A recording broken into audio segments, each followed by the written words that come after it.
नहीं कर रहा हूँ, ये कहीं मेरी विरासत में मिला है। मेरे परिवार के लोगों का जितना मेरे पिताजी थे, मेरे भाई थे, वो लोग सारे भी इस काम में इन्वॉल्व थे। मेरी फैमिली भी इसी सोशल सर्विसेज में इन्वॉल्व थी, लोगों के कल्याण के लिए। तो वो आदमी खुद तो करता नहीं है, ये तो कहीं भगवान की इच्छा है और अवेयर करने की कोशिश करते हैं। तो आदमी के तो हाथ में कुछ नहीं होता, ये तो सब भगवान जी के हाथ में है, ईश्वर के हाथ में है। जैसे उसकी इच्छा वैसे करना है। रिटायरमेंट के बाद भी सेवा करते रहेंगे लोगों की? देखिए, जब तक उस प्रभु भोलेनाथ की कृपा है तब तक करेंगे, जब तक तो पॉसिबल। आजकल हार्ट अटैक से मरने वालों की जो संख्या है वो निरंतर बढ़ रही है। और हमारे साथ मौजूद हैं डॉक्टर सुशील शर्मा, कार्डियोलॉजिस्ट और HOD super speciality hospital Jammu. हम इनसे बातचीत कर कर ये पूछने का प्रयास करते हैं कि सर, जो हार्ट डिजीज़ ऐसी है, कई लोगों को पता ही नहीं होता है कि उसको हार्ट अटैक होने वाला है, और तब पता चलता है जब उसको हो जाता है और उसकी मौत हो जाती है। इसके सर कोई लक्षण बताएं, क्या लक्षण होते हैं जब आदमी को पहले पता चल जाए? देखिए मुकेश भाई कि हार्ट के सिम्टम्स किस किस्म के होते हैं, पहले तो ये समझने की कोशिश करनी चाहिए। चूँकि आपने ठीक कहा कि काफ़ी से लोग जो यंगर एजेस में हार्ट की बीमारी हो रही है। किसी एज में हम लोग कहते थे कि एक स्पेसिफिक सा एज है, 40 के ऊपर होता है या 50s के ऊपर होता है। तो आजकल तो हार्ट अटैक 20 और 30 की उम्र में भी देखा गया है।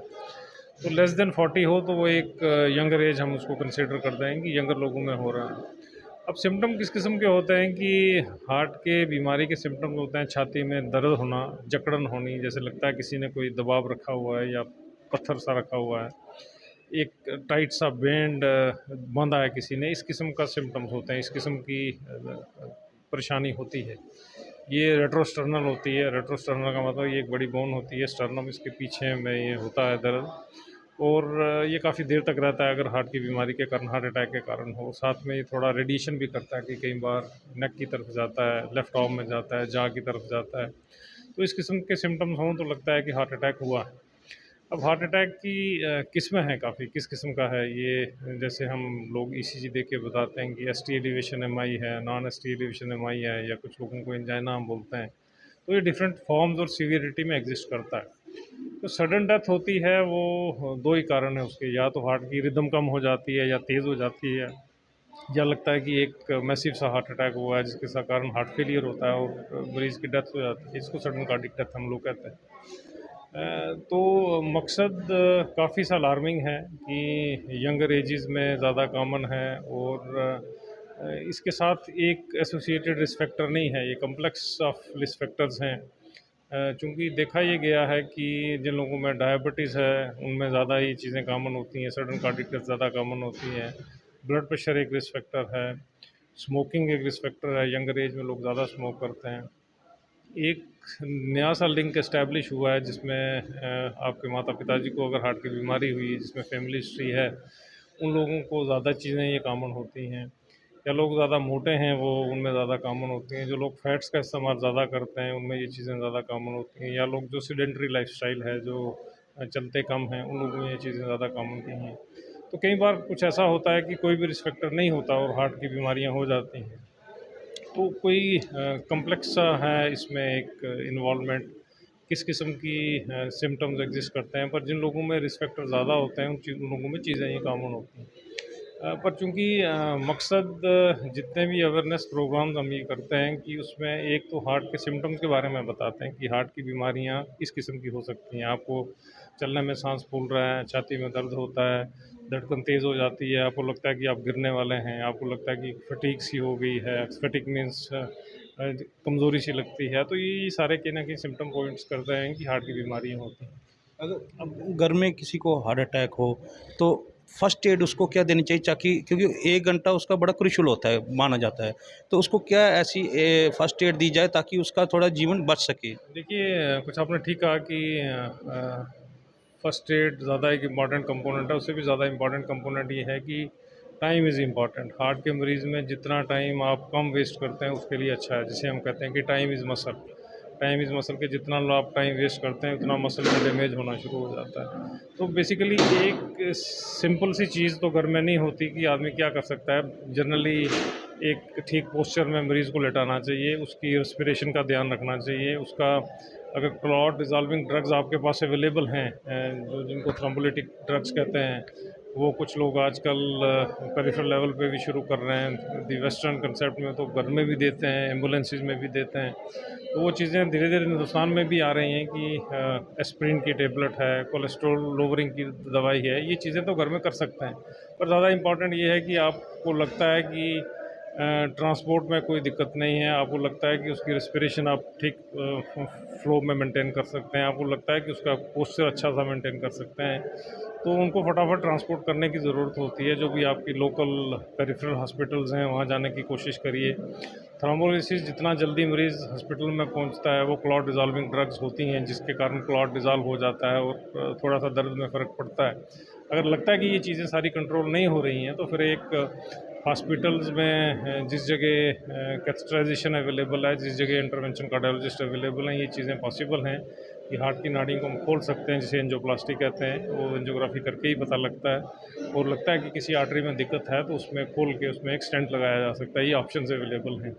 ऑप्शन अवेलेबल्स हैं कि क्लॉट डिज़ॉल्विंग ड्रग्स आप पेरिफेरल लेवल पे भी दे सकते हैं, हॉस्पिटल लेवल पे भी दे सकते हैं। अगर जो लोग एजुकेटेड हैं वो घर के लेवल तक भी शुरू कर सकते हैं कि आपके पास ईसीजी की फैसिलिटीज़ अवेलेबल हैं, आप ये डायग्नोस कर लो कि ये हार्ट ये अवेलेबल होगा जिस जगह ये चीज़ें एग्जिस्ट करती हैं, जिस जगह इंटरवेंशन के प्रोसीजर एग्जिस्ट करते हैं। अब मकसद एजुकेशन लेवल का ये है कि हम एक प्रिवेंटिव कार्डियोलॉजी की तरफ सोच रहे हैं, कि प्रिवेंशन की तरफ सोच रहे हैं। ये तो जब पेशेंट हॉस्पिटल में लैंड करेगा ये चीज़ें सारी ये ऑप्शंस अवेलेबल हैं, पर आपको ध्यान रखना चाहिए डायबिटीज़ का। अब ब्लड शुगर का मेंटेन करिए, लेवल्स अच्छा है। जिन लोगों में फैमिली हिस्ट्री है उनको भी मेंटेन करने की कोशिश है।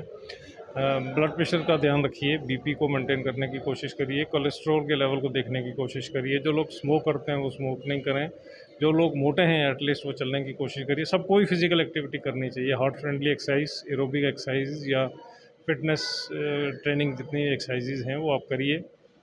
रनिंग, जॉगिंग, स्विमिंग, साइकिलिंग ये अच्छी एक्सरसाइजेज हैं। सैचुरेटेड फ़ैट कम खाने की कोशिश करिए, स्ट्रेस के लेवल को कम करिए। और जिन लोगों में हार्ट की बीमारियां, जिनकी फैमिली हिस्ट्री पॉजिटिव है, मींस आपके पेरेंट्स में कहीं फैमिली हिस्ट्री में हार्ट की बीमारियां एग्जिस्ट करती हैं, तो उन लोगों को थोड़ा सा ध्यानपूर्वक करना चाहिए। सर, जो स्टंट आप डालते हैं, जिसको मैं अपनी भाषा में बोलूँगा, जो डब्बी बोलते हैं, वो उसकी कितनी लाइफ होती है नहीं सर? नहीं, अलग अलग चीज़ें दोनों। डब्बी तो हाँ, हम डब्बी को जो लैंग्वेज में हम पेस मेकर बोलते हैं। पेस मेकर एक अलग सी चीज़ है। पेस मेकर हार्ट की धड़कन जिस जगह कम हो जाती है वहाँ पेस मेकर का सुझाव होता है, या हार्ट फेलियर्स की डिवाइसेस होती है उनको डब्बी कहते हैं।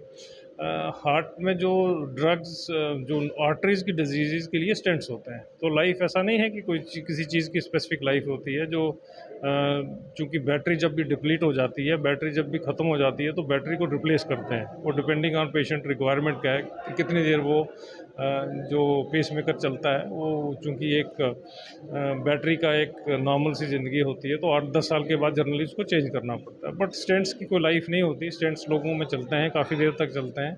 जिस जगह स्टेंट ब्लॉकेड होने का खतरा होता है, जैसे स्टेंट रुक जाता है, स्टेंट इंस्टेंटरी स्टेनोसिस हो जाता है, वो एंजियोग्राफी करके हम देखते हैं, तो स्टेंट को फिर खोला जाता है। स्टेंट के बीच में भी स्टेंट लगाया जाता है, या अगर आपको लगता है कि काफ़ी से स्टेंट काम नहीं कर रहे हैं तो बाईपास का ऑप्शन अवेलेबल होता है। योगा फिजिकल एक्टिविटीज़ में कितना सेहत के लिए बेहतर है?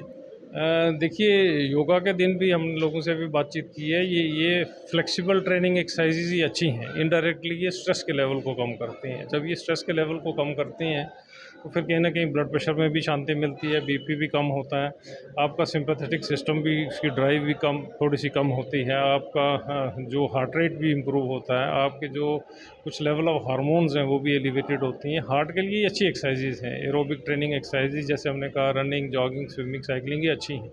ये सारे इंडायरेक्टली कहीं ना कहीं स्ट्रेस के लेवल को कम करते हैं, बीपी के लेवल को कम करते हैं।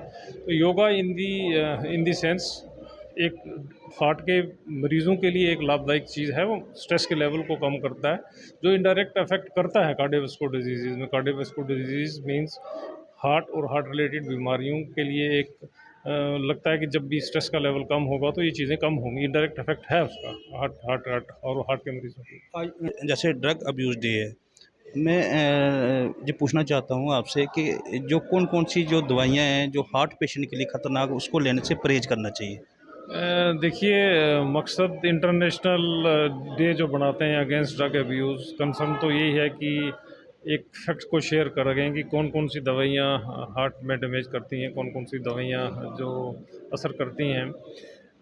ड्रग्स की बेसिकली फ़ॉर्म्स हैं, किस फ़ॉर्म में आप ले रहे हैं बेसिकली, चाहे वो कोकेन है, चाहे वो मॉर्फ़िन है, चाहे हेरोइन है, जो भी आप चीज़ लेते हैं, एम्फेटामिन है, चाहे वो ड्रग्स हैं या सब्सटेंस अब्यूज़ है जैसे निकोटीन है, अल्कोहल है। तो ये सारी चीज़ें हार्ट पे इफ़ेक्ट करती हैं, हार्ट पे के मसल्स पे इफ़ेक्ट करती हैं, हार्ट की रिदम पे इफ़ेक्ट करती हैं।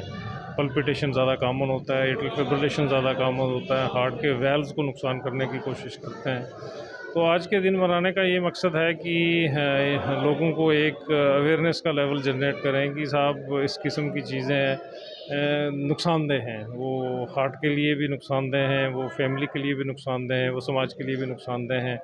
4 से साढ़े 4 लाख तक लोगों को अब अवेयर कर चुके हैं, कैंप लगाते हैं। क्या आपका मन नहीं करता संडे को यार मैं छुट्टी आज लगाऊँ यार, मैं मेरा क्या करना है यार, आज मैं थोड़ा रेस्ट करता हूँ। आज संडे को छुट्टी होती है, आप संडे को भी आते हैं, लोगों को अवेयर कर रहे हैं। हॉस्पिटल में तो आप अवेयर कर ही रहे हैं, पर एक हफ्ते में एक छुट्टी होती है कि आपका मन नहीं करता यार मैं आज घूमने जाता हूँ कहीं अपने परिवार के साथ या अपने भाई बहनों के साथ। आप संडे भी वेस्ट नहीं करते। ये मुझे खास सवाल मैं आपसे पूछना चाहता था। देखिए जो काम मैं कर रहा हूँ, मैं कोई अकेला नहीं कर रहा हूँ, मेरे साथ बड़ी सी टीम है, बड़े से लोग हैं, बड़े से डॉक्टर्स हैं, पैरामेडिकल्स हैं। और ये तो लोगों का प्यार हर जगह में हमें इतना ही मिलता है कि एक हमें नेक्स्ट वीक के लिए फिर एक अप्रिसिएशन सा मिलता है कि आप सब और काम करने की कोशिश करो, अवेयर करने की कोशिश करो। मेरे को जो भी मिला है मैं खुद नहीं कर रहा हूँ, ये कहीं मेरी विरासत में मिला है। मेरे परिवार के लोगों का जितना मेरे पिताजी थे, मेरे भाई थे, वो लोग सारे भी इस काम में इन्वॉल्व थे। मेरी फैमिली भी इसी सोशल सर्विसेज में इन्वॉल्व थी, लोगों के कल्याण के लिए। तो आदमी खुद तो करता नहीं है, ये तो कहीं भगवान की इच्छा है। और जो हम कर रहे हैं वो अगर उसमें लगता है कि 4 लाख लोगों को हम, साढ़े 4 लाख लोगों को हम आज तक देख चुके हैं, लोगों का ब्लड प्रेशर देखा है, लोगों के शुगर्स के लेवल को देखा है और अवेयर करने की कोशिश करते हैं, तो आदमी के तो हाथ में कुछ नहीं होता। ये तो सब भगवान जी के हाथ में है, ईश्वर के हाथ में है, जैसे उसकी इच्छा वैसे करना है। रिटायरमेंट के बाद भी सेवा करते रहेंगे लोग।